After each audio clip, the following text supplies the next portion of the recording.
och välkommen till ett nytt avsnitt av Vibrant Life. Om inte du var sjuk för det här så nu blir du nog sjuk.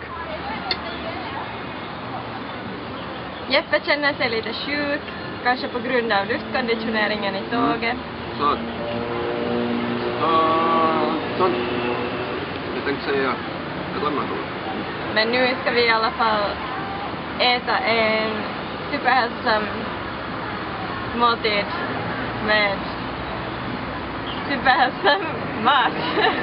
Här på den här. Det går ganska bra det här. Men olja, det Buffé. är olja. Det är olja. Jag förstår inget. Det är ganska hett.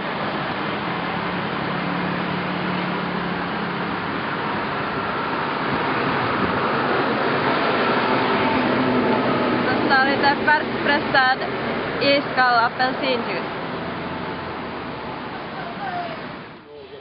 Hej och välkommen till Chiang Mai söndagsmarknad. Vi är nu här på söndagsmarknad.